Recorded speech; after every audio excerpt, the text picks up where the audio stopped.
Federação Espírita do Rio Grande do Sul apresenta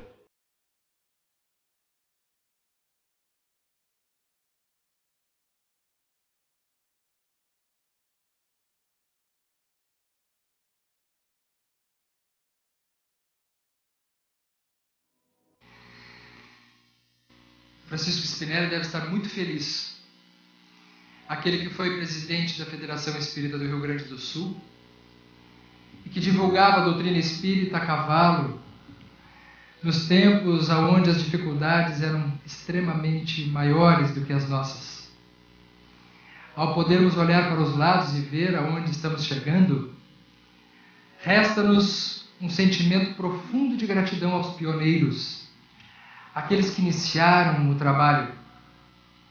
Porque quando se começa uma atividade, não se tem a proporção, a dimensão, o tamanho que ela tem. Quando uma obra começa no plano físico, ela já estava desenhada nos planos invisíveis. Portanto, quando nós iniciamos uma atividade, por mais singela que ela seja, ela já tem uma perspectiva de desenvolvimento e que o garante a sua expansão, é o tamanho da sua nobreza. Se nós tivermos a capacidade, a sinceridade, a honestidade de sermos instrumentos para que as grandes tarefas surjam no mundo, nós não precisamos fazer grandes coisas. Nós precisamos apenas fazer a nossa parte. Porque o trabalho verdadeiro, o trabalho principal, ele não é nosso. Nós somos apenas executores daqueles ensaios que já iniciaram, mas que precisam se materializar pelas mãos dos instrutores da espiritualidade maior. Aqueles mesmos que nesse instante, enquanto estamos envolvidos em grande número, enquanto as câmeras de televisão transmitem para o mundo, enquanto os DVDs registram as imagens, os gravadores gravam os sons, nesta grande área de Gramado que nos recebe tão gentilmente, ficamos a imaginar o tamanho da plateia de desencarnados que nesse exato momento escuta as expansões do trabalho do Evangelho regenerador na Terra, do trabalho de Jesus.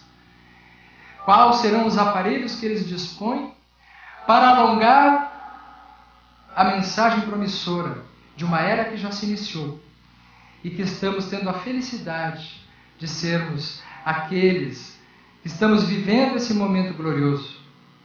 Já foi previsto por Jesus.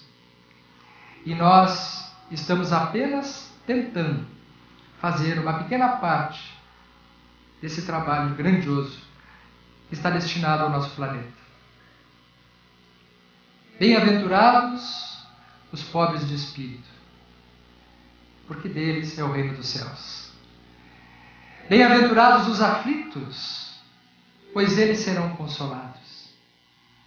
Bem-aventurados os mansos, porque os mansos herdarão a terra. Bem-aventurados os que têm fome e sede de justiça, porque estes serão saciados. Bem-aventurados os misericordiosos, porque eles obterão misericórdia. Bem-aventurados os limpos de coração, porque eles verão a Deus. Bem-aventurados os pacificadores, porque serão chamados filhos de Deus. Bem-aventurados os que são perseguidos por amor à justiça, porque deles é o reino dos céus. Se todas as obras sacras da humanidade se perdessem, se todos os livros sagrados desaparecessem, mas se salvasse apenas o Sermão da Montanha, nada estaria perdido. Assim, Mahatma Gandhi resumiu o significado para o pensamento da humanidade deste que é, sem dúvida alguma, o maior poema de amor da história da humanidade. A obra moral do Evangelho está sintetizada no Sermão da Montanha. O coração do Evangelho é o Sermão da Montanha. O coração do Espiritismo é o Evangelho. Ciência, filosofia, religião. Estamos envolvidos nesse momento pelas bênçãos de Jesus, inspirados por esse trabalho que ele nos legou há mais de 2000 anos, quando ele recitou esta obra gigantesca, sem escrever nada, sobre uma montanha, falando aos deserdados da terra, aos sofridos, aos aflitos, aos esquecidos, aos anônimos. Jesus não veio para os grandes. Jesus não veio para os sãos. Jesus não veio para aqueles que querem sucesso. Jesus não veio prometer as glórias do mundo, as glórias da vaidade, do orgulho, tão conhecidos nossos, desde aquela época, e continuamos igual. Ele vem nos prometer um outro tipo de paradigma para aqueles que possam desenvolver determinadas virtudes que são encontradas no Sermão da Montanha. Estamos lançando para a reflexão dos amigos que adquiriram nesse congresso o livro Código do Monte. Quando eu escrevi esse livro, alguns anos atrás, eu estava fazendo uma palestra em Pelotas sobre o Sermão da Montanha. E durante a palestra, enquanto eu falava, me ocorreu que cada bem-aventurança que Jesus nos ensina, se destaca em cada uma delas uma virtude principal.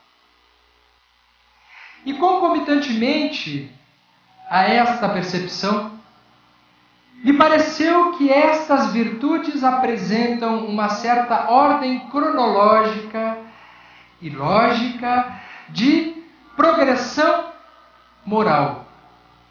É como se no Sermão da Montanha, no Sermão das Bem-aventuranças, nós tivéssemos um código, o código moral da humanidade.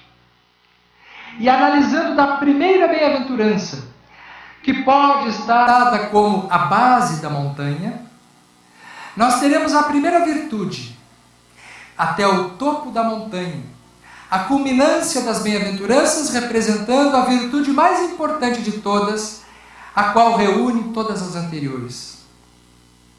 A partir de agora, então, pedimos licença para fazermos um breve resumo do que nos ocorreu em pensamento e que certamente não é nosso. Destas virtudes, que são as virtudes que nós precisamos desenvolver para sermos mais felizes. As virtudes que nós precisamos desenvolver para progredirmos. Portanto, são as virtudes que nós estamos aqui ensaiando na nossa encarnação. É claro que estas virtudes, elas não são desenvolvidas de forma linear. Procurem ouvir, quando falarmos uma depois da outra, que elas se desenvolvem concomitantemente. À medida que estamos desenvolvendo uma, naturalmente teremos que estar desenvolvendo outra. Mas para fim de compreensão, é importante que possamos entender a lógica desse projeto de desenvolvimento moral. Uma outra percepção interessante ocorreu quando percebemos que cada bem-aventurança que Jesus nos trouxe corresponde a um centro de força nosso, do nosso campo energético, os chamados chakras.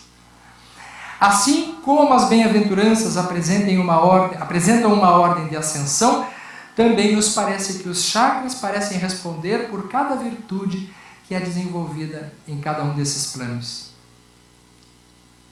Bem-aventurados os pobres de espírito, porque deles é o reino dos céus.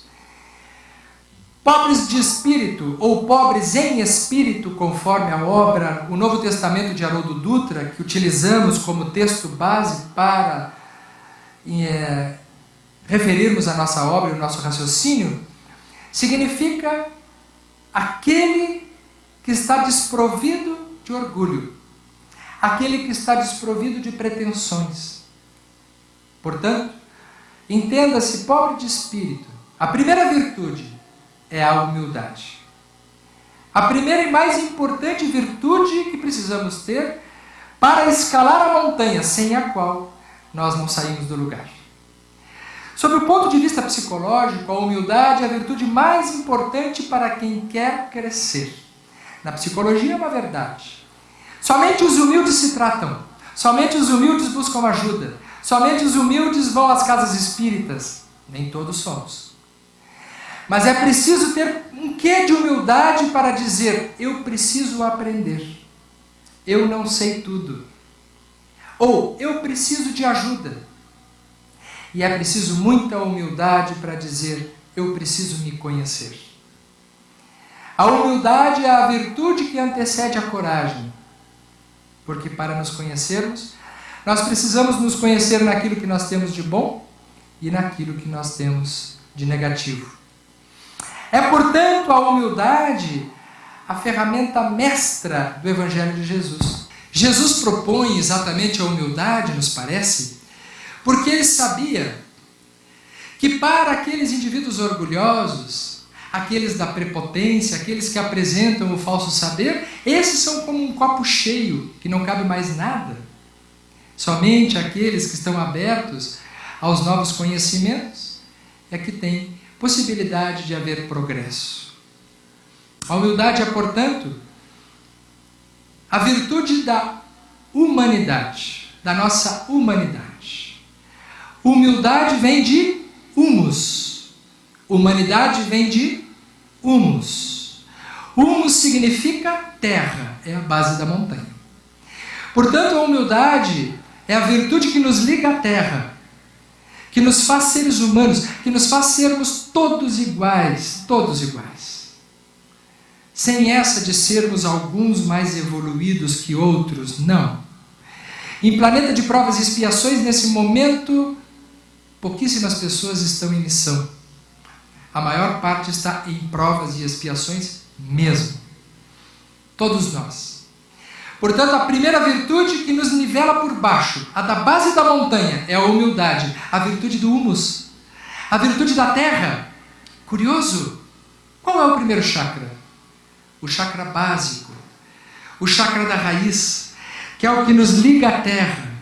A pessoa que não tem humildade, ela não se liga ao chão, ela não se enraiza onde ela está. São os prepotentes, são os vaidosos. Jesus irá escolher 12 anônimos para fazer a propagação do seu evangelho para o mundo. Ele não irá escolher aqueles famosos, não irá escolher aqueles que têm sucesso, pescadores. Aqueles que não têm valor nenhum durante o seu tempo. E desses 12 anônimos, que se transformam em gigantes, surge o humus. Aqueles que escrevem, aqueles que exemplificam a obra do Mestre. A humildade ela é tão importante que as principais obsessões dos nossos dias, as obsessões mais importantes da nossa vida moderna, estão ligadas à vaidade.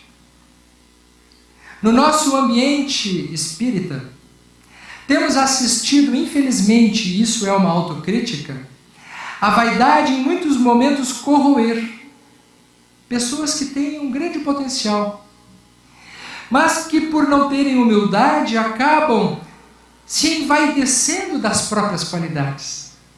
E vejam que curioso, quando uma pessoa fica vaidosa da sua própria personalidade, ela é alvo fácil de obsessores, pseudo-sábios. Aqueles espíritos que se apresentam como se fossem espíritos superiores e começam a disseminar a divisão. Começam a trazer ideias antagônicas à unificação. E aí nós temos assistido pessoas valorosas que se melindram. Ao invés de permanecerem juntas num movimento de coesão para crescimento do bem em comum, porque não há progresso sem diferenças. Eu não preciso pensar exatamente igual às pessoas que estão comigo para nós estarmos dentro do mesmo movimento. É preciso humildade para reconhecer que no nosso movimento, no nosso meio, existem falhas. Porque nós somos humanos.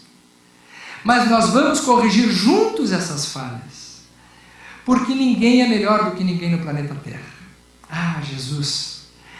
Jesus sabia disso.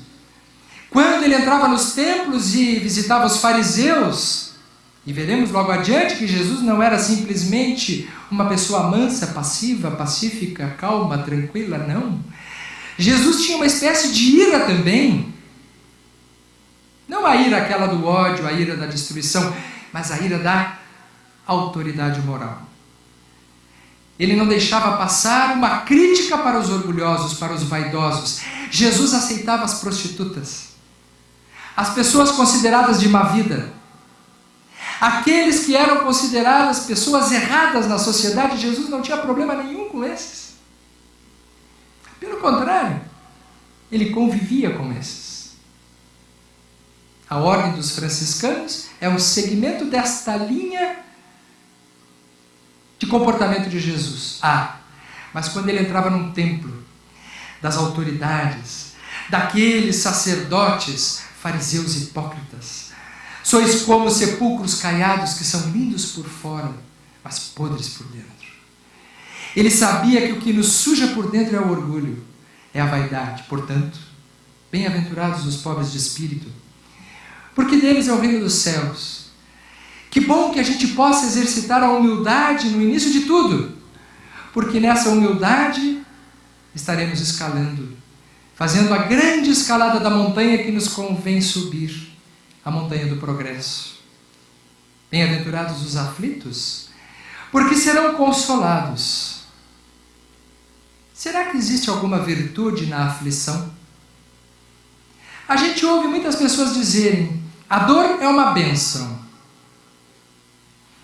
Nós nascemos para sofrer. Mas será que existe lei da dor? Será que existe lei do sofrimento? Será que nós nascemos para sofrer? Ou será que nós nascemos para sofrer, termos alegrias, termos felicidade, termos decepções e progredir? A virtude que se destaca nas aflições não é a dor, é a resignação, que é a capacidade de suportar o sofrimento, a capacidade de suportar a dor, aquela virtude que vai desenvolver a resiliência, que foi aqui apresentada pela nossa querida Sandra. Jesus sabia que sem a aflição dificilmente nós amadurecemos. Quantos somos aqui hoje? Milhares.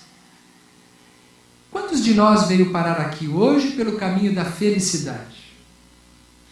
Quantos de nós aqui viemos para a doutrina espírita, se não através do caminho da dor, do sofrimento, das dificuldades?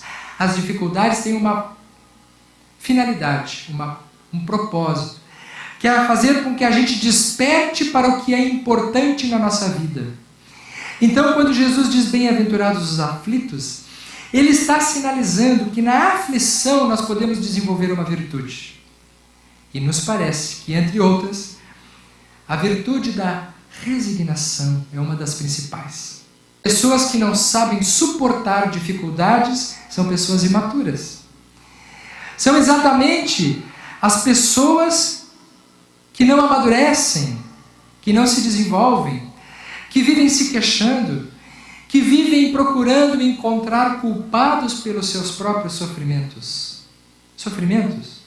Já dissemos, o sofrimento em si ele não gera progresso, porque há pessoas que sofrem e se revoltam.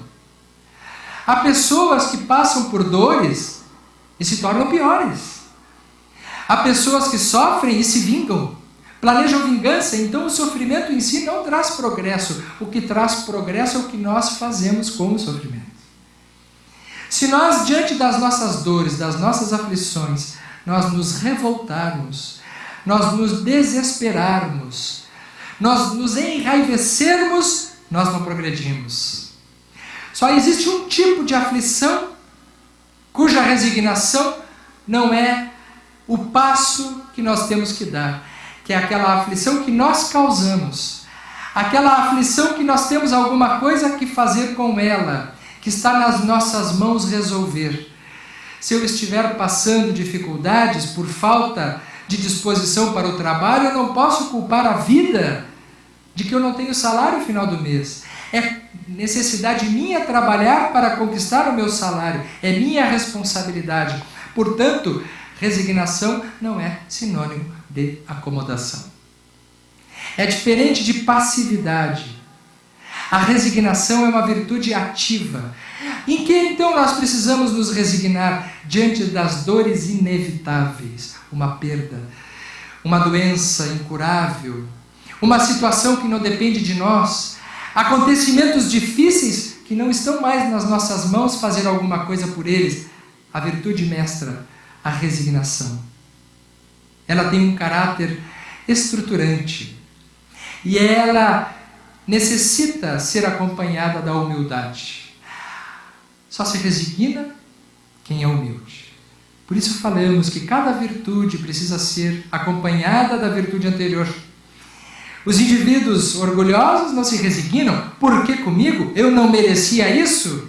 Eu sou bom demais para tal situação? Não. Todos nós, em algum momento da nossa vida, teremos sofrimentos. Mas nós nascemos para sermos felizes. Esta é a boa notícia. A boa notícia do Evangelho é de que, a partir de hoje, nós já temos condições de construir o reino dos céus, desde já.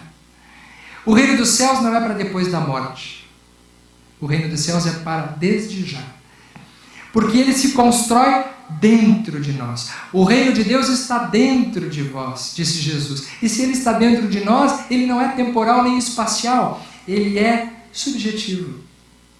É uma construção interior.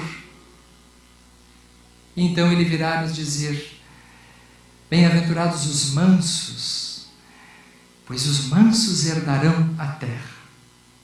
A virtude desta bem-aventurança nos parece ser exatamente a mansuetude. No momento que nós nos tranquilizamos, que nós nos resignamos, que nós já temos a humildade de saber receber as coisas importantes da nossa vida e as nossas responsabilidades, nós nos tranquilizamos. É a virtude que nos tira da ansiedade. O orgulhoso, ele é ansioso. Porque o orgulhoso, ele precisa ser mais sempre do que é. Ele precisa provar além do que ele é. O humilde não precisa provar nada para ninguém. Ele é. Então ele se tranquiliza. E essa virtude, ela é tão importante de nós desenvolvermos, que ela irá apresentar os principais índices da medicina moderna relativas à saúde mental. As pessoas mansas infartam menos, morrem menos, brigam menos, têm menos acidentes vasculares, menos infarto do miocárdio, apresentam índices de infecções menores, menor índice de hospitalizações, melhores índices de recuperação de enfermidades, menores índices de depressão, menores índices de transtorno do pânico, melhores índices de relacionamento afetivo, suicidam-se menos, apresentam melhor as suas taxas dentro da psicoimunoneuroimunologia. Difícil, né? Mas existe. E o que estamos dizendo não é chute, são pesquisas científicas. É a ciência que está dizendo que as pessoas atrabiliárias, as pessoas revoltadas, essas são mais infelizes. Ao contrário do que se pensa, as pessoas mais tranquilas vivem melhor. Aquele que não leva desaforo para casa, que não tem sangue de barata, ele morre antes. Vocês sabiam que os maiores índices de infarto do miocárdio se dão segunda-feira de manhã? Amanhã é segunda-feira. Cuidado! E vocês sabem por quê? Porque por esse horário agora, a maior parte das pessoas já está em casa, assistindo determinados programas de televisão, que só de ouvir a musiquinha já começa a despertar a angústia, porque está anunciando o final do domingo e o início da segunda-feira, aonde existe o trabalho. Trabalho vem de tripalium, que é um instrumento de tortura. A origem da palavra trabalho é a mesma origem da palavra tortura. E o nosso inconsciente registra de que trabalhar é sofrer. Portanto, nós construímos angústias dentro de nós à medida que nós não nos tranquilizamos. Gente, nós estamos num dos lugares mais belos do Rio Grande do Sul, no maior congresso espírita de todos os tempos, com saúde suficiente para estarmos aqui hoje, respirando, ouvindo palestras e recebendo, não tenho dúvida, o atendimento espiritual individualizado em cada um dentro do que cada um precisa. Nós somos bem-aventurados. Nós já somos felizes agora.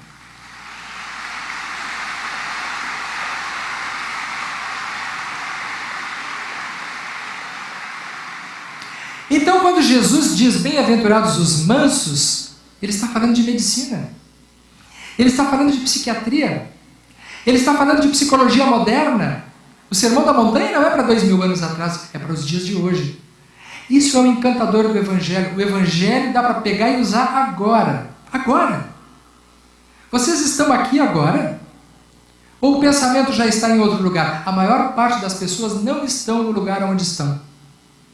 A maior parte das pessoas está com o pensamento em algum outro lugar. Nós não sabemos se nós teremos amanhã. Vamos ter sim, viu? Tá? Todo mundo tranquilo, está garantido.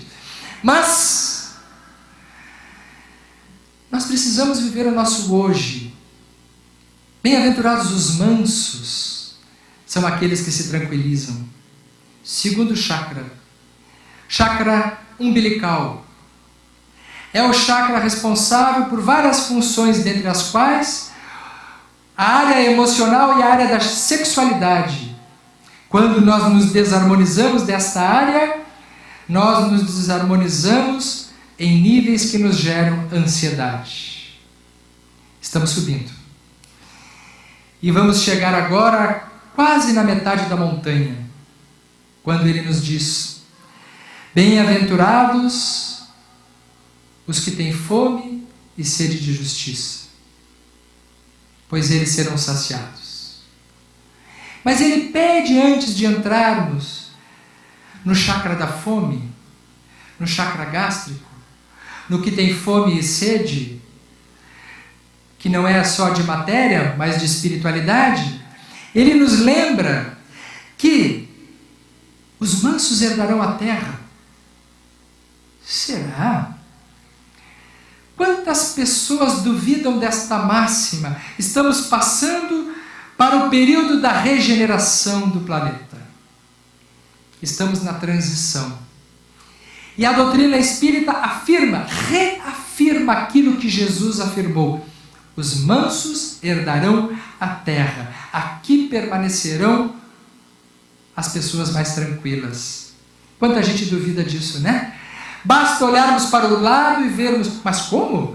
Esse planeta não pode ser um planeta que está rumando para a regeneração, porque aqui encontramos os revoltados, os marginais, as pessoas más, as pessoas que passam os outros para trás, os representantes que não respeitam o nosso voto, os corruptos, aqueles que geram a violência, aqueles que são pessoas com animosidade, que convivemos com elas. Esses parece que nunca vão desaparecer do planeta. Os mansos herdarão a terra. Nós temos a ideia de que permanece no nosso planeta o mais forte. Isso é um equívoco.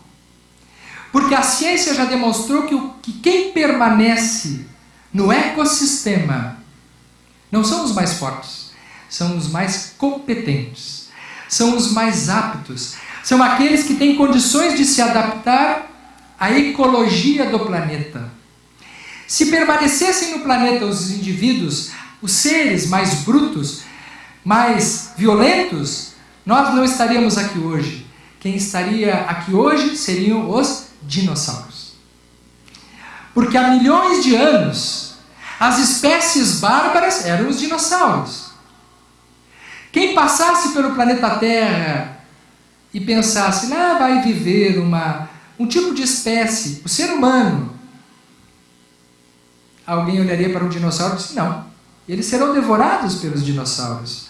Não é possível que uma espécie menor conviva com uma espécie como os dinossauros. O que aconteceu com os dinossauros?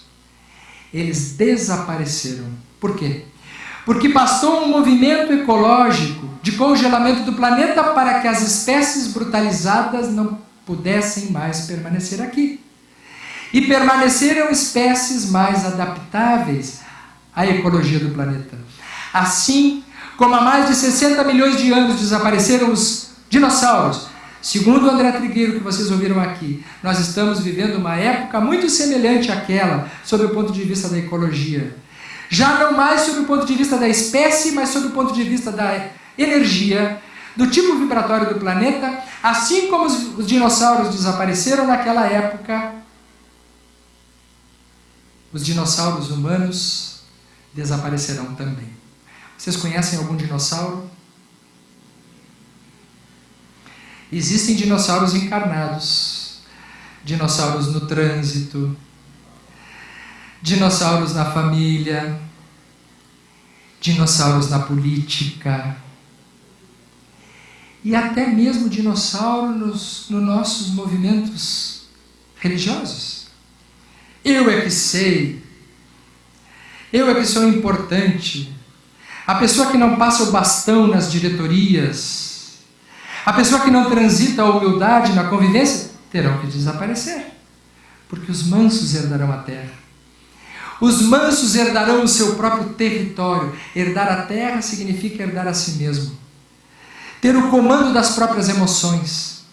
Porque quando nós não comandamos as nossas emoções, nós somos comandados por elas. Portanto, Jesus tinha razão ao dizer que nesse nível das 3 primeiras bem-aventuranças, nós avançamos de nós para nós mesmos. É responsabilidade nossa. As 3 primeiras virtudes, humildade, resignação e mansuetude, depende apenas de nós. Mas a 4ª? Quando ele nos fala de bem-aventurados os que têm fome e sede de justiça, porque serão saciados, ele está nos falando de uma outra virtude. Saciados como? A fome não é de comida, a sede não é de bebida, a não ser da comida e da bebida espiritual. Quando nós temos sofrimentos, nós temos sede. Quando nós estamos com dor, nós temos fome. De quê? De espiritualidade. Jesus está nos falando da fé. A fé nos parece ser o meio da montanha. É quando nós nos abrimos para algo além de nós, para a nossa transcendência. Vocês vão concordar comigo, mas há momentos da nossa vida que nós não damos conta sozinhos dos nossos problemas. Quando uma mãe perde um filho, quando nós temos determinadas dificuldades de perdas, principalmente decepções com a saúde, com pessoas, nós não nos bastamos. Nós precisamos de alguma força além de nós. Bem-aventurados os que têm fome e sede, porque serão saciados. Saciados como? Quando nós nos abrimos ao Pai e dizemos, meu Deus, me ajuda.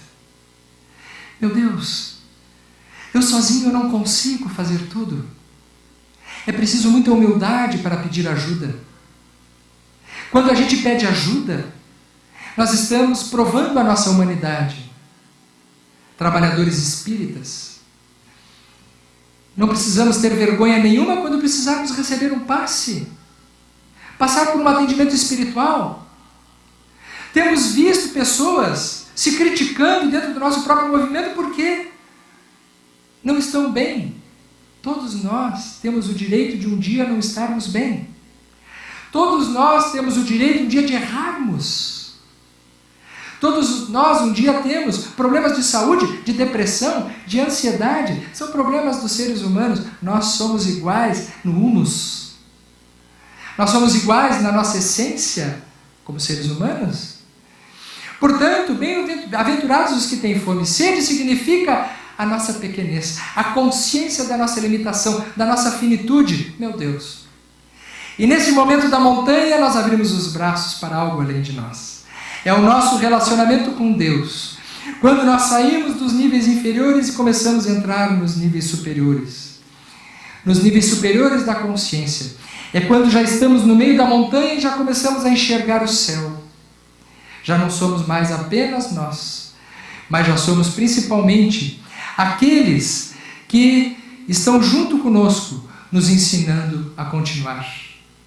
E ele dirá logo a seguir: bem-aventurados os misericordiosos, pois eles obterão misericórdia. E logo a seguir, bem-aventurados os limpos de coração, porque estes verão a Deus. Jesus fala de misericórdia. Córdia é coração. Bem-aventurados os limpos de coração. Qual é o chakra? Vocês acham que é coincidência que Jesus tenha dito esta sequência e esta seja exatamente a sequência dos nossos centros de força? Ele está nos trazendo a compreensão de como que nós funcionamos.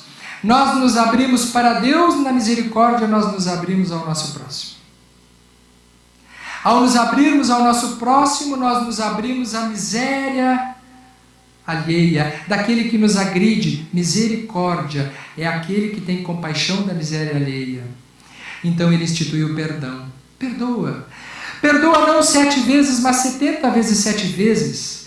Tem compaixão do teu semelhante.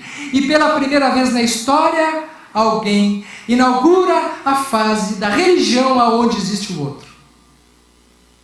Porque até então, já temos conhecido grandes pensadores que foram precursores do Cristo, alguns como Sócrates, por exemplo, que dizia: conhece-te a ti mesmo, através da derrubada da ignorância nós nos desenvolvemos.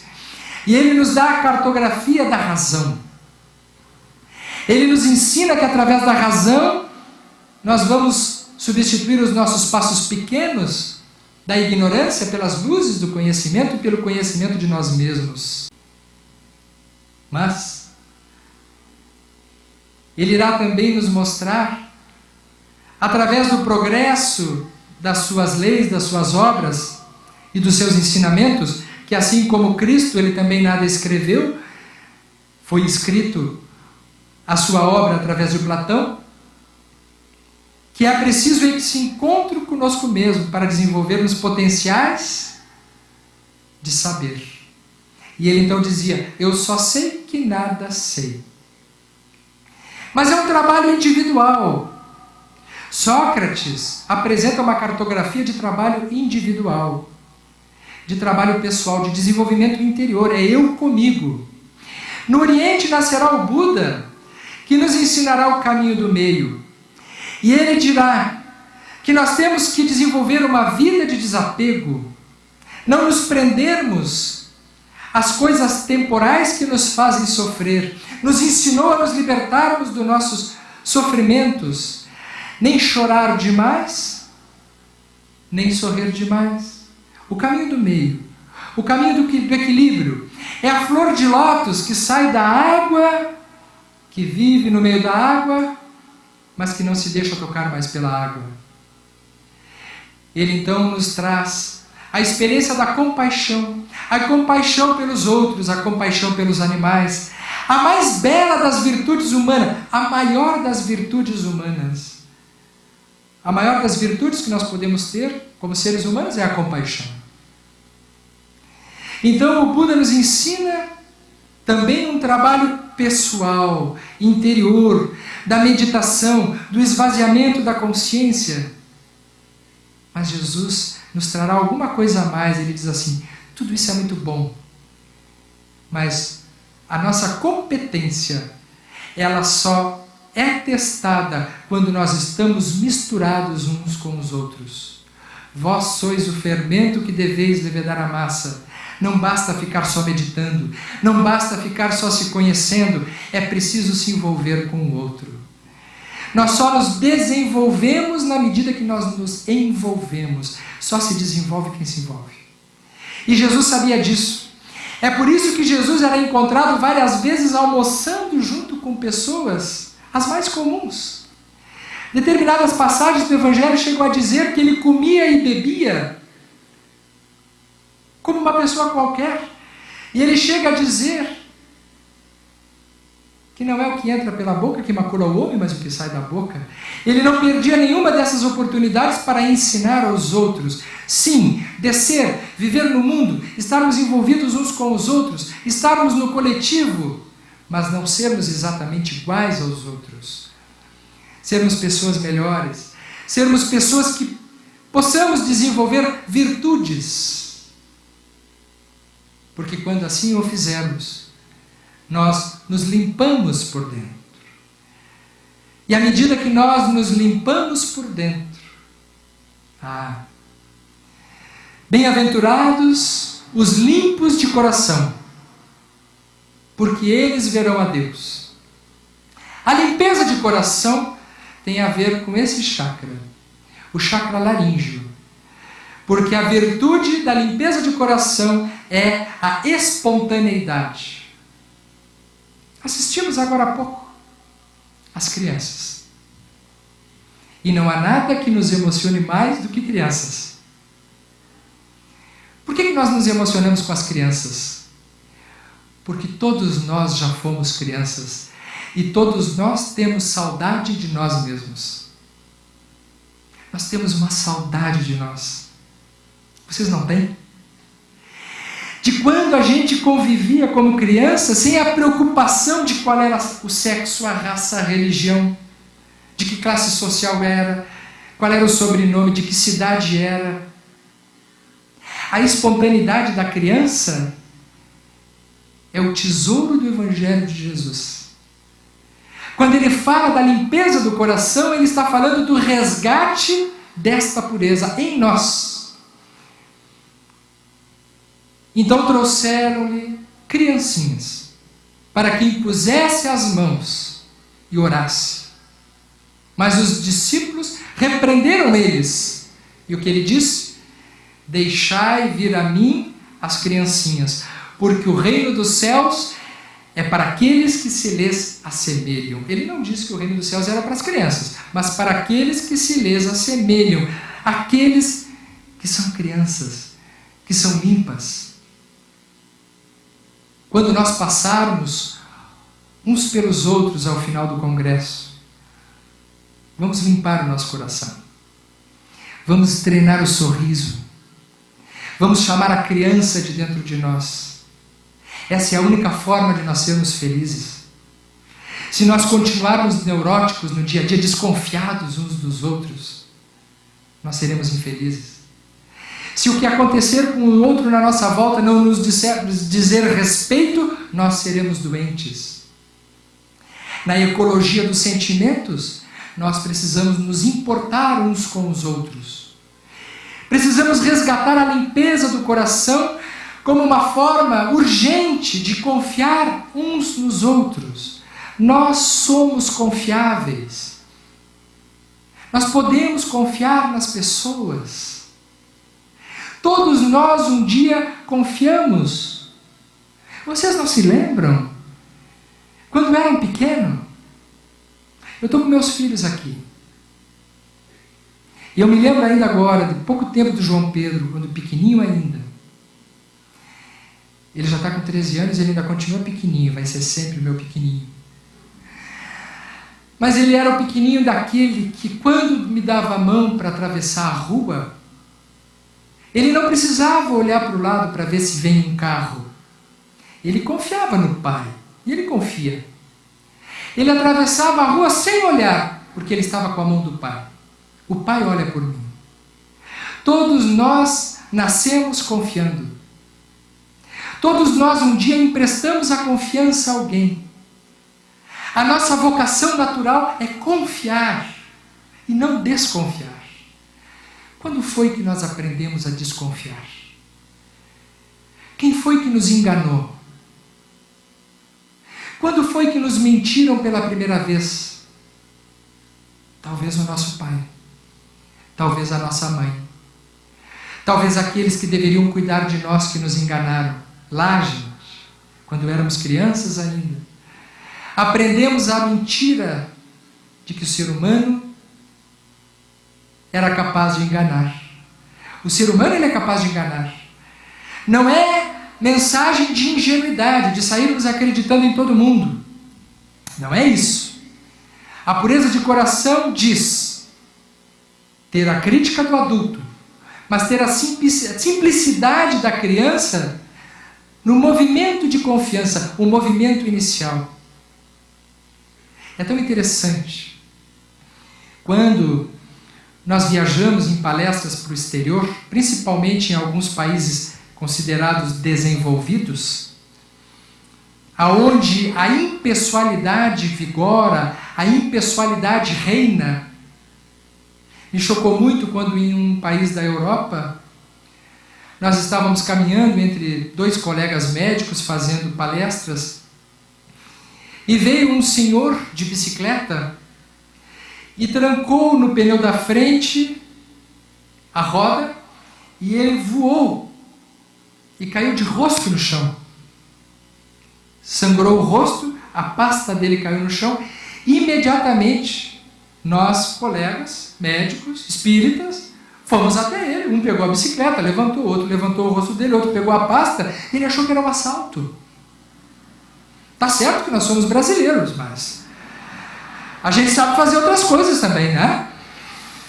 E ele ficou tão nervoso assim, daqui a pouco surgiram pessoas da volta. E o que aconteceu no nosso parco inglês? Não, é ajuda. Ele ficou tão desconcertado que ele nos abraçava. E ele chorava como se tivéssemos salvo ele da morte. E aí éramos nós a dizer, não, calma, foi só uma ajuda. Não! Isso é algo inacreditável. Isso é algo que eu nunca vi. As pessoas caem do nosso lado e nós não fazemos nada. Jesus nos fala no Sermão da Montanha, bem-aventurados os limpos. Nós temos que nos importar com os outros. Quando nós nos relacionarmos, nós temos que sorrir para os outros. Nós temos que mostrar para os outros que os outros existem. Nós vivemos num mundo neurótico. Outro dia, perto da minha casa, um rapaz, um senhor, que tinha um instituto de corte de cabelo, um cabeleireiro. Ele era conhecido pela sua antipatia. Ele é antipático mesmo, coitadinho. Ele realmente faz merecer a fama. E por conta disso ele não tem quase cliente. Ele está sempre sentado na frente, na porta do instituto dele. E naquela ocasião, quando eu ainda morava perto do meu consultório, eu ia a pé muitas vezes. Então eu sempre passava por ele. Obviamente que quando eu passava por ele, ele nem olhava. Depois de um dia, 2 dias, 3 dias, quando a gente passa por uma mesma pessoa, nós temos obrigação de cumprimentar, porque já está se tornando velho conhecido. Não é assim? É, porque eu conheço pessoas que circulam e se passam por elas várias vezes e são estranhos. A gente até desconfia que possa estar desencarnado, se toca, assim, que é para ver se está. E com o caso dele era isso mesmo. Então, aí um dia eu ficava olhando para ver se ele olhava para mim, ele não olhava, aí eu digo, não, o espírito aqui sou eu, né? Aí passei por ele, um dia ele disse, bom dia! Aí eu desconfiei que eu estivesse desencarnado. Eu disse, não é possível. E como eu sou muito espírita, na hora eu fui tomado de uma onda de fraternidade. Um sentimento muito bom. Porque não tem coisa melhor do que nós cumprimentarmos uma pessoa e a pessoa nem nos olhar. Ah, é? Não me cumprimentou? Então eu não vou te cumprimentar mais. Primeira coisa que me veio. É humano. A gente vive dentro de uma lei de reciprocidade. Geralmente a gente só dá alguma coisa para quem nos dá algo em troca. Esse é o nosso nível de amor. Do amor de filiação, o amor filia. Provavelmente o Alberto deve ter falado sobre porneia, sobre eros, sobre filia, sobre ágape. Filia é esse amor nosso aqui. Eu te dou, mas tu tem que me devolver na mesma moeda. Tá bem, serve para namorado, serve para marido e mulher, serve para uma série de relacionamentos, mas não serve para o sermão da montanha. Esse é um amor muito pequeno para Jesus. Então, eu passei por ele não me cumprimentou, na volta eu voltei, cumprimentei mais baixinho, ele não cumprimentou. Aí no outro dia, eu fiz uma oração, disse: Jesus, quero fazer escola. Esse é o meu teste. Vou cumprimentar ele com todas as forças. Passei por ele. Bom dia! Ele olhou. E de dentro dele saiu um som que eu não defini muito bem. E veio lá das entranhas, era quase um ruído gutural, assim, ele fez...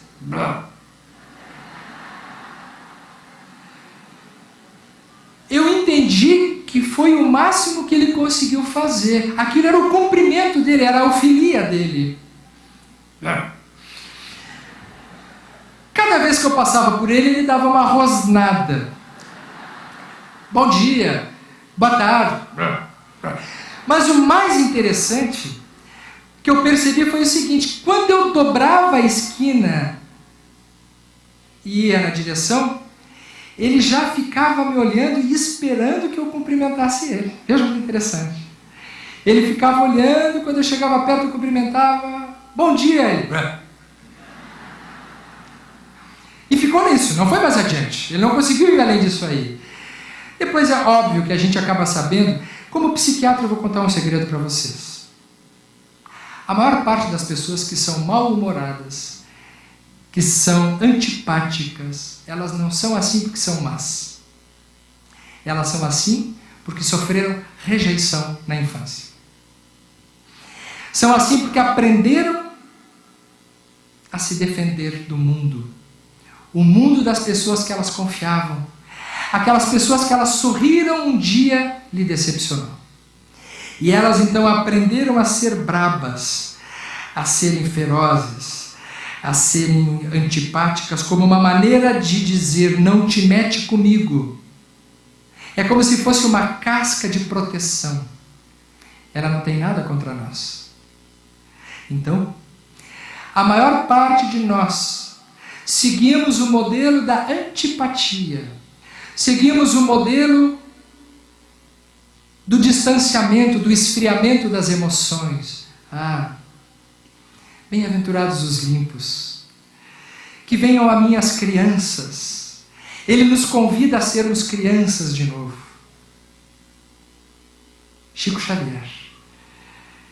Uma vez um repórter perguntou para o Chico: Chico, qual foi o momento mais importante da tua vida?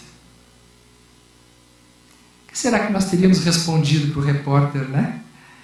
Talvez tivéssemos respondido o dia do meu casamento, o dia da minha formatura, o dia que eu consegui um emprego, que eu comprei um carro, que eu comprei uma casa, porque nós contamos as nossas glórias pelas coisas que nós conquistamos.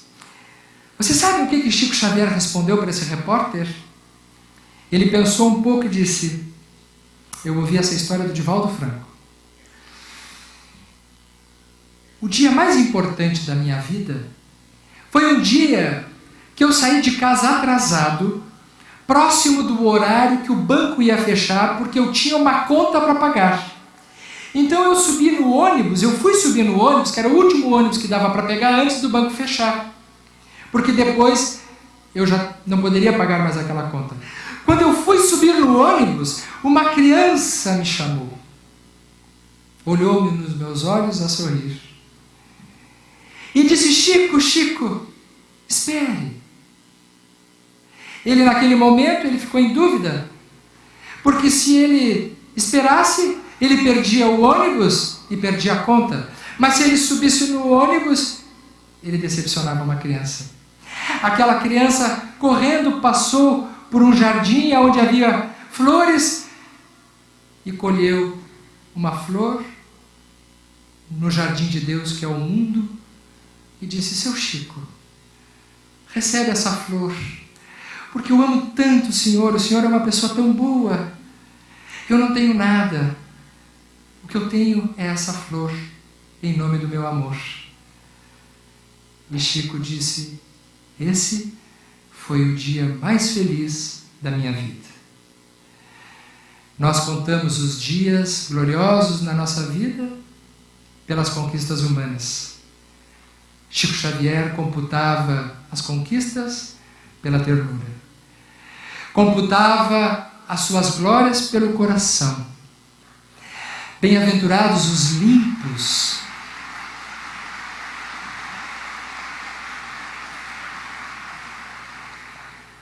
A limpeza de coração significa esvaziamento.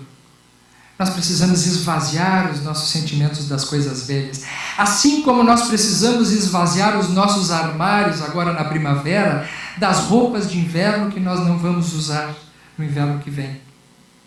Nós somos acumuladores. Nós acumulamos roupas, acumulamos objetos, acumulamos coisas, acumulamos ressentimentos, acumulamos mágoas, acumulamos preocupações. Nós somos acumuladores. Jesus dizia: limpa do campo, deixai vir a espontaneidade. A limpeza significa esvaziamento. Esvaziamento significa espaço para coisas novas. Quando nós esvaziamos os nossos armários e colocamos as roupas para quem tem frio, nós abrimos espaço para comprar e adquirir novas possibilidades. Quando nós esvaziamos as nossas coisas velhas, nos libertamos das nossas mágoas, das nossas raivas, dos nossos ressentimentos, nós abrimos espaço para o amor, nós abrimos espaço para a ternura, nós abrimos espaço para a confiança, abrimos espaço para as riquezas do espírito. E o nosso chakra laríngeo começa a girar no sentido adequado. Nós passamos a ficar mais felizes, nós ficamos mais saudáveis, nós ficamos mais comunicativos, nós ficamos mais abertos ao mundo, nós ficamos definitivamente pessoas melhores. Bem-aventurados os pacificadores, porque eles serão chamados filhos de Deus. Qual é a virtude do pacificador? O pacificador é o promotor da paz. Quem promove a paz é o altruísta. A virtude do pacificador é o altruísmo. É aquele que fabrica paz em torno dele, começando pelo pensamento. Qual é o chakra? O chakra frontal. É o chakra dos nossos pensamentos. É onde começa a paz. A paz dentro de nós. É das mais belas passagens de Jesus. Na minha opinião, das mais desafiadoras. Porque ele dizia que ele era a paz do mundo. A minha paz vos deixo, a minha paz vos dou. Mas vocês lembram de uma passagem que ele diz assim: eu não vim trazer a paz, eu vim trazer a espada. A estranha moral no Evangelho segundo o Espiritismo, que segundo o Haroldo é das mais belas passagens do Evangelho segundo o Espiritismo. E eu concordo, porque nesta mensagem existe um desafio. É óbvio que Jesus não poderia trazer a paz para nós. O que ele pode nos trazer é uma espada. Mas nós é que conquistamos a nossa paz. Conquistamos a nossa paz através de uma espada. Qual a espada? A espada da luta. Da luta exterior? Da luta interior. O que faz uma espada? A espada, ela corta. O que nós precisamos cortar? Vamos lá. Egoísmo, orgulho, vaidade, ambição, prepotência e todo o resto. Portanto, ele não veio trazer a paz. Todas as vezes que nós começamos a usar essa espada, nós entramos em conflito. Se a pessoa fuma e tenta parar de fumar, ela perde a paz. Porque ela entra em abstinência. Se a pessoa bebe e ela para de beber, ela entra em abstinência. Se a pessoa faz fofoca e para de fazer fofoca, ela entra em abstinência também. É verdade. Fica um vazio momentâneo. Então é uma luta interior. A luta que interessa à humanidade é a luta do pacificador. É nesse sentido que a paz começa dentro de nós. Nós somente conseguimos instituir a paz em torno de nós no momento que nós nos pacificamos por dentro.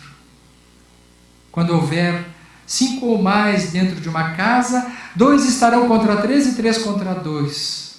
É interessante, Jesus diz, o pai estará contra o filho contra o pai, o irmão contra a irmã, a sogra contra a nora contra a sogra. Aí eu acho que ele errou, né? Mas, que 5 são esses? Os 5 dentro de uma casa podem ser entendidos como os nossos 5 sentidos. E todos estarão lutando um contra o outro. Se eu tenho a visão apenas para a vaidade, eu preciso cortar.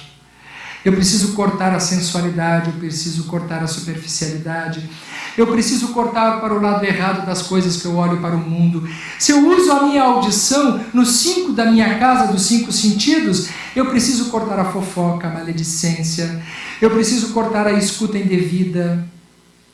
Se eu sou alguém que fala errado, eu preciso cortar o motivo de escândalo, portanto, não venho trazer a paz. Jesus nos promete a conquista da paz através do uso da espada, a espada da luta interior. E no nosso chakra frontal, é exatamente o trabalho do pensamento que nós temos que descobrir todos os dias e recomeçar no esforço diário de sermos pessoas que trabalhamos as nossas más inclinações. Qual é a definição de espírita? Reconhece-se o verdadeiro espírita pela sua reforma íntima, ou pela sua transformação interior, e pelo esforço que faz para dominar as suas más inclinações. O esforço é esse trabalho diário do altruísta, o trabalho do pensamento. Já estamos quase lá. Estamos quase no topo da montanha e ele então nos dirá: bem-aventurados os que são perseguidos por causa de justiça, porque deles é o reino dos céus. Os que são perseguidos por causa de justiça são aqueles que já têm humildade, resignação, ou estão construindo através da fé, da misericórdia, da limpeza de coração, do altruísmo. E quando nós chegamos nesse ponto, nós não conseguimos mais ficar dentro de casa. Não dá para ficar um fim de semana vendo televisão. Não dá para fazer como boa parte das pessoas fazem, todo fim de semana a mesma coisa. Sábado faz um almoço, uma janta, um churrasco, toma cerveja bastante, no domingo acorda de ressaca, deita na frente da televisão no domingo, começa a assistir esses mesmos, né? Os nossos times tentando não cair para a segunda divisão. E na semana seguinte faz a mesma coisa. E aí vai trabalhar segunda-feira para ter dinheiro, para se queixar, para poder dar sustento. Tudo isso é muito justo, mas Jesus está falando de outro tipo de ser humano que é bem-vindo à humanidade.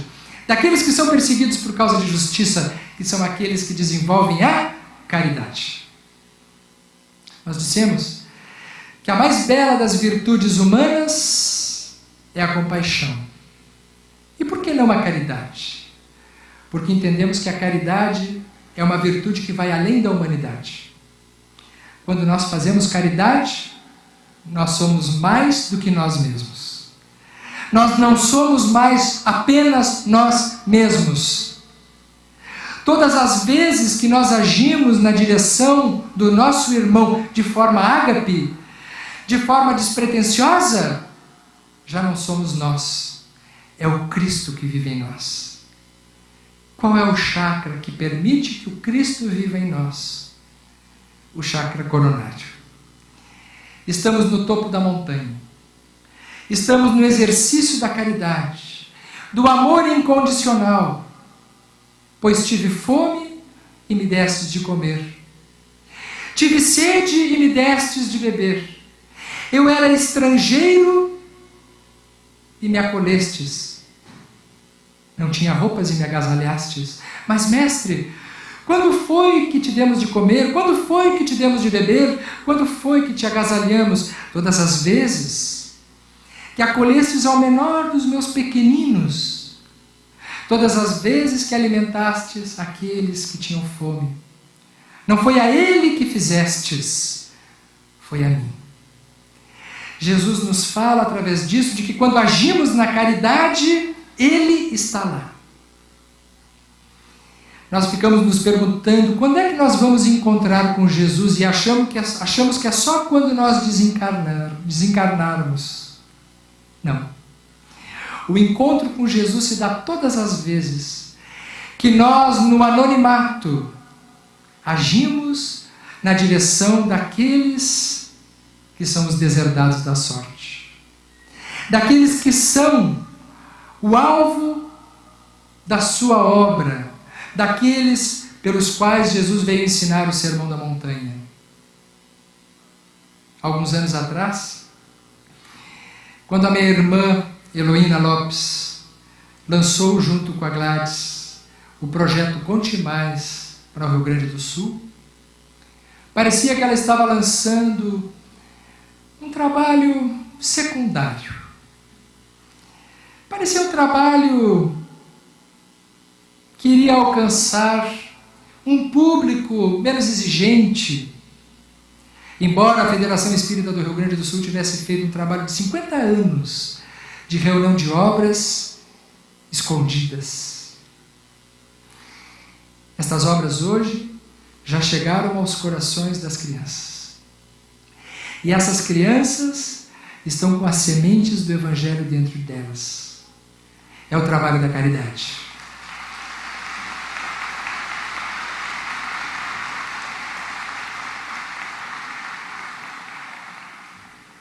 Eu sou de família espírita. Eu tive a graça de nascer numa família espírita.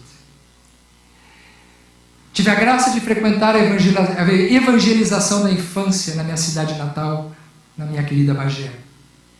E lá, eu recebi essas sementes. As sementes do Evangelho, à luz da doutrina espírita.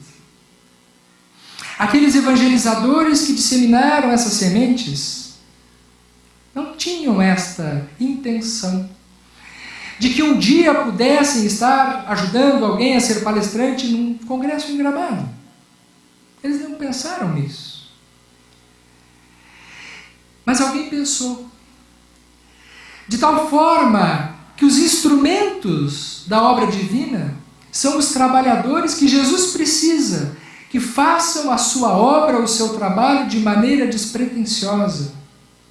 Quando nós trabalharmos, nós não podemos objetivar os resultados. Nós temos que nos abastecer pelo prazer do trabalho. E eu faço questão de enfatizar o projeto Conte Mais como um trabalho da Federação Espírita do Rio Grande do Sul, como um trabalho que serve para o mundo. Porque esse trabalho é o exemplo vivo da caridade de Jesus. Caridade não é só dar comida a quem tem fome, ou coisas, ou dinheiro aos pobres. Essa caridade é fácil, é a caridade das coisas. A caridade mais importante é a caridade de nós. É a caridade que sai de nós, que dá do nosso tempo útil, que dá às vezes da nossa vitalidade, que dá da nossa saúde. Quando agasalharmos todos esses hospedeiros, é a Jesus que recebemos. Jesus que nos pede, conforme Paulo, para falarmos mais que a língua dos homens, mais que a língua dos anjos, para sermos mais do que o bronze que soa, do símbolo que retine. Ele nos pede caridade. E ele nos diz, já no topo da montanha das suas bem-aventuranças, que ao sairmos daqui hoje nós não podemos sair de mãos vazias, porque a caridade é benfazeja, a caridade é paciente, a caridade é branda, Ela não é invejosa, não é temerária, não é precipitada. Portanto, a caridade é cheia de virtudes, é cheia de humildade, é cheia de limpeza de coração, de misericórdia, de fé, de altruísmo. Essa caridade é a caridade que pede mais de nós, que continuemos sendo além de nós, que possamos fazer alguma coisa por nós, mas que possamos fazer alguma coisa pelo mundo também. Tomara, ao encerrarmos essa atividade, nesse domingo, nessa bela cidade cheia de flores, que leva o nome das flores, possamos levar as sementes de Jesus dentro de nós, porque esse Mestre nos convida nos dias de hoje a subirmos a montanha das suas bem-aventuranças, nos convida a sermos felizes desde já. Que felicidade podermos estar vivenciando esse momento de plenitude. Nós continuaremos sob o amparo dele, que nunca nos largou, que nunca nos deixou, nunca deixou de confiar em nós, porque ele sabe que do seu rebanho as pessoas podem fazer muito mais do que nós somos capazes de imaginar que somos. Ele nos disse: vós sois deuses, podeis fazer tudo o que eu faço e muito mais, se quiserdes. O reino de Deus está dentro de vós, e eu estarei convosco até o fim dos tempos, portanto, para sempre. É o mestre da caridade. É aquele que nos convida a continuarmos adiante, continuarmos além, continuarmos tocando a nossa vida, como se fôssemos músicos, artistas, como se soubéssemos tocar algum tipo de música e de sinfonia, como se soubéssemos apresentar alguma obra em especial, que talvez a gente nem desconfie do quanto nós somos capazes. Dizem que havia um grande teatro, e no centro desse teatro iria se apresentar no palco um grande maestro. Esse maestro era um pianista. O público estava reunido esperando o momento da apresentação, e nos camarotes estava uma mãe que havia levado a sua filha pequena para assistir ao grande maestro. Antes que começasse a apresentação, a mãe começou a conversar na volta e a menina se levantou e começou a passear pelo teatro, andando em torno daquele teatro, as cortinas fechadas. A menina chegou próximo de uma porta que dizia proibida a entrada. Ela entrou.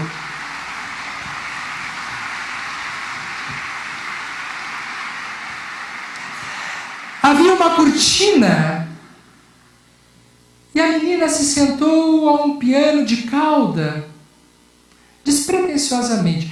Naquele momento que a menina se sentou ao piano, abriram-se as cortinas, apagaram-se as luzes, ligaram-se os refletores. Ela não deu bola. A mãe estava lá apavorada, porque ao invés do maestro estava lá sua filha sentada ao piano. Mas naquele exato instante, por trás dela, entrou o grande maestro Paderewski. É uma história com soro de lenda. E ela começou ingenuamente a tocar um caicai-balão. Ingenuamente um caicai-balão. O maestro viu o público rir. Pediu silêncio, porque ela não viu a entrada do maestro. E foi até ela e disse, para que ela não se assustasse: não para, continua tocando. E com a sua mão esquerda, ele lhe ajudou a fazer uma base do caicai-balão. Com a sua mão direita, ele foi lhe ajudando a tocar um solo. O caicai-balão começou a se ampliar, porque já não era só ela que estava tocando, já tinha um maestro junto com ela. Ela não sabia disso, mas a música começou a crescer. E em pouco tempo, aquele caicai-balão foi se transformando com a inspiração do maestro que estava junto dela. Música de improviso. Já não era mais um cai-cai-balão. Já começou a se transformar numa sinfonia improvisada, que não estava sendo esperada pelo público, que estava quieto. Todos nós nascemos no mundo para tocarmos o nosso cai-cai-balão. Se nós tocarmos o nosso cai-cai-balão direito, o maestro virá ao nosso ouvido e dirá: não para, continua tocando. Não importa que o nosso cai-cai-balão sermos oradores, porque nós oradores só sabemos fazer o nosso cai-cai-balão. Mas em dado momento da nossa palestra, parece que o maestro chega perto de nós e abre os braços e começa a surgir uma sinfonia de coisas que nós não havíamos pensado. São os maestros da espiritualidade. Mas ele nos diz: não para, continua tocando. Quantas vezes nós pensamos: vou parar de falar, dá tanto trabalho. Não, segue no teu cai-cai-balão. Se tu é professor ou profissional da área da saúde, trabalha na periferia, não para, continua tocando, porque o grande maestro prefere os professores, prefere os anônimos, prefere os simples, prefere os humildes, prefere aqueles que não têm reconhecimento. Quantas vezes na área da educação, quantas vezes na área do anonimato nós pensamos: vou desistir. Não para, continua tocando. O teu improviso pode ser tão belo que merecerá ser registrado como uma obra tua, mas é obra do maestro. Se tu é um trabalhador da casa espírita, trabalha na biblioteca, trabalha na portaria, segue o teu cai-cai-balão. Pode parecer pouco? Talvez eu pudesse estar fazendo alguma coisa mais importante. Não para, continua tocando, porque o grande maestro vai abrir os braços por sobre o teu cai-cai-balão da tua obra diária e te transformará num trabalhador anônimo de Jesus. Assim como os 300 trabalhadores anônimos que trabalharam durante a semana inteira para que esse congresso tivesse esse tamanho.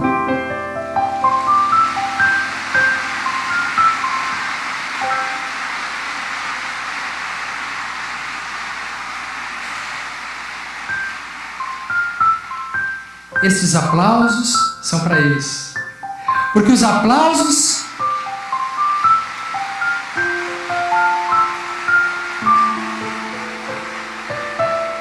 geralmente quem recebe os aplausos é o palestrante, que leva as glórias.